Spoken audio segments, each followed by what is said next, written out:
What's up, Barnhill family, and welcome back to the channel. Yo. So, Nick, it actually looks like Cowboy Cerrone's next opponent might be none other than Paddy the Baddy Pimblett. Yeah. Talk about two guys that are in completely different points in their career. And this is what I love about both of these guys. Paddy Pimblett, he's going after big names. He knows he's not getting a top 5 guy yet. So what can he do? I can find a big name in somebody like Cowboy Cerrone, who's a fan favorite. And then on the flip side of that, you have Cowboy, who's like, look, I may have the second most wins in UFC's history, but I'll fight a guy that's only got one fight in the UFC. Yeah, he's never too big for anything, and Paddy the Baddy is obviously, he feels he's never too small for anything. Right. So it is a really cool fight. It's interesting, and it kind of got made by Cowboy. Yeah. You know, Cowboy was talking to Chael Sonnen. If you follow Chael's channel, he was talking about how he was hanging out with Cowboy, and Cowboy just randomly goes, "Hey, what do you know about this Paddy guy?" And Chael, thought he was asking as a fan. Yeah. And he goes, "Oh, man, this guy's exciting. He's won it over with the fans. He's become somebody that people really care about. He gets a loud applause every time he walks in a room full of fight fans." So I think he's really cool. And he noticed as he's just raving about Paddy the Baddy that Cowboy has now tuned him out a bit. Maybe he's listening in one ear out the other, but he's on the phone. Yeah. And he goes, "Okay, well, now I'm basically talking to a wall because Cowboy's not listening to it anymore." He goes, "Why are you on your phone?" He goes, "I'm talking to, the matchmakers, Hunter and Sean and Mick and all these guys. I'm trying to get this fight with this Paddy guy." And so Chael was like, I had no idea that was the angle he was going with when he started asking me about Paddy the Baddy. But that being said, I love the fight for both of them. And I truly think that a win over Cowboy Cerrone legitimizes you in the UFC, because even though he is not quite what he used to be, he is still a major draw, a star, and one of the toughest guys the sport's ever seen. So anytime you can put Cowboy in there with one of your people that you're clearly trying to grow, good things can happen. And in victory or defeat, Cowboy's always a class act. So I think Paddy the Baddy will have his work cut out for him. But if he's able to go, starch Cowboy like first minute style like Conor did, or even faster, or maybe take the rest of the round to do it, then we've got somebody who is definitely going to be seeing bigger names in the immediate future. Yeah, no doubt. I mean, if Paddy the Baddy starts as Cowboy, it's to the moon, as the kids say, as the Dogecoin kids say. This is a very tough fight for Paddy the Baddy, though. This is one of those fights where you can't just brush over. Yes, I know Cowboy's in his late 30s. Yes, I know Cowboy wins or loses a lot more fights than he wins these days. But Cowboy Cerrone also possesses lethal switch kicks. He possesses really high-level Muay Thai. He's a black belt in Brazilian Jiu-Jitsu. Paddy's got great submissions, but so does Cowboy. Mm-hmm. And if you get caught slipping, you might just get finished. Now, Paddy the Baddy is wildly exciting. Yeah. I love watching him fight. But part of what made that first fight so exciting was that he got rocked several times in the first round. He's got to correct some of those mistakes, because those are the type of mistakes that gets you finished in a fight against somebody like Cerrone, even being long in the tooth as he is now. So I think this is a very close competitive fight. I think Paddy's obviously got the athleticism, the confidence of being a young prospect who's just now spreading his wings in the UFC. He's got great submissions. He's got power, he showed us. But then at the same time, Cowboy's got that veteran experience. He's good everywhere. He's good in the tie clinch. He's got really sneaky kicks. He can chew up your leg with leg kicks. So it's going to be a very dynamic fight. It's going to be a very difficult fight for both men. I think I would lean towards Paddy winning, just because I think age and momentum is going to mean something here. Yeah. But it could be either way in my book. This is not the biggest fight Cowboy Cerrone's ever been in. This will for sure be, to date, the biggest fight Paddy Pimblett has ever had. And I think that Paddy understands that. He's going to try to seize this big moment, and he'll probably be at the very top of the bill if they're looking to try to do it in England. So he's going to be main, co-main, or right there under it. I don't really know exactly, but he's going to be towards the end of the night walking out there. And I think that Cowboy Cerrone he's really good at hitting people, and he might not have the craziest power of all time, but he's definitely able to land and make people pay for it. So I think Paddy the Baddy needs to work on that defense a little bit, but at the same time, we're looking at a guy who's a star already, and he's only had one fight in the UFC. We're going to see him continue to grow, and I think a lot of that has to do not only with his out of the octagon personality, but his fighting style. It's actually pretty exciting. And, you know, if you have a guy who has a less exciting style, he usually tends to be less of a star. That's just natural. That's just the way the fight fans operate. And I think that Paddy the Baddy's style is what's going to continue to keep him getting paid, getting contracts with the UFC.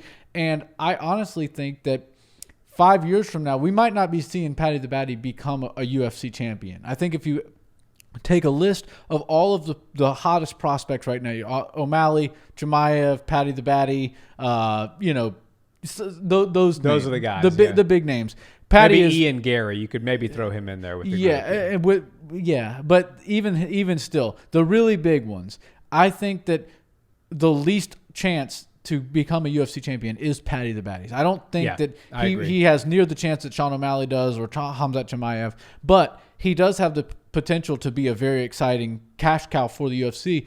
And so I honestly think that 5 or 10 years from now, we could be looking at a guy who has a very similar career to a Cowboy Cerrone. You know, they're kind of every time you see them, they're going to be on the main card. They're going to be giving you exciting fights. And even though if they might not win all of them, they're going to for sure continue to work for the company and keep, you know, what do they call it? Like job security with the exciting fight style. Yeah, no doubt. That's an interesting angle there. It could be almost a window into Paddy's future, Cowboy's career, because Cowboy Cerrone is beloved by the fans, and he is a great fighter. But given the fact that he spent most of his career at 155, and that's where Paddy is, it just is so hard to eclipse the top of the mountain in that division. And now you've got Islam Makhachev lurking around there. Charles Oliveira is looking spectacular.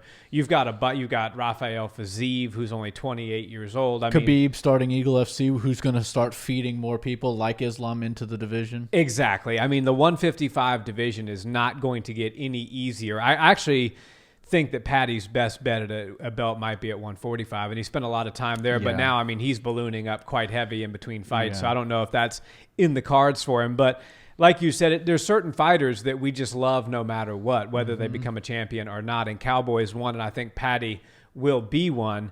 But I do think that, as you said, this is not the biggest fight Cowboy's ever been in. It will be the biggest one Paddy's ever been in.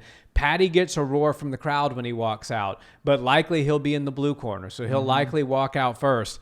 And they're actually talking about either England or UFC 272, I believe, which would be in Vegas in March. If you're in the Octagon already, in the T-Mobile Arena on a pay-per-view, when Kid Rock hits the speakers and Cowboy walks out, that will be a moment unlike any moment that Paddy has ever experienced. Yep. And so we'll see, can he rise to the occasion? Because you've got a real tough guy coming out to try to take your head off, and you got 20,000 screaming fans, and a lot of them are looking to see if you're the real deal. Yeah, and you know, Paddy the Baddy is always credited with having one of the best walkouts that we've seen in quite some time. But Cowboy by Kid Rock, when Donald Cerrone starts walking out, is for sure up there with greatest of all time. I've got Cowboy, I've got Uriah Faber's California Love, right? Yes. That's one of the best walkouts. Obviously, Conor McGregor's, because it's become such a major thing with the Foggy Deuce, Sinead O'Connor song. And there's a few other ones. The Champ is here, John Jones. Yeah. That one's, there's a couple that really stick out as special, but Cowboys is right there with all of them. It belongs at the top. And I think that Paddy the Baddy will definitely deal with the pressure well. He seems like the kind of guy that doesn't let it get to him. He has some experience, even though it's not in the UFC.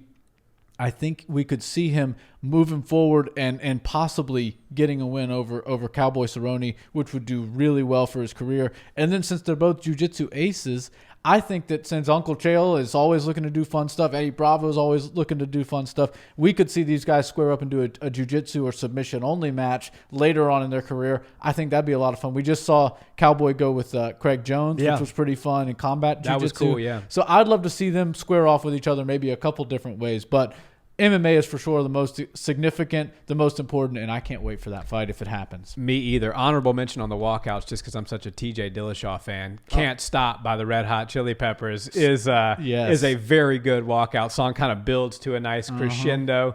We should do a whole video breaking down all the best walkout songs. And I think one of the reasons Connor's is so good is because you have that slow build with Sinead O'Connor, but then you get right as he breaches the gates and the fans see him, it switches over to the Notorious, and that's just genius. You know, using the two songs, we talk all the time on this channel ad nauseum sometimes about how innovative Connor is, but I think that's one of those things that makes him just that much more innovative. You got a specialized remix to both of those songs. It's really cool. But the dance party that Paddy the Baddy has on his way out is one of the best. Heads will roll, so that's a really good one, and I feel like because he's from England, it really fits well. You know, it sounds like Off With Their Head is like what the Queen would say. So I really love it. Paddy the Baddy is a star to me and a star in the making. Cowboy Cerrone is a living legend who's definitely proven himself in the UFC, and I can't wait to see these two square off. I think it's going to happen, and we should be looking for an official announcement in the coming weeks. Yeah, I'm super excited.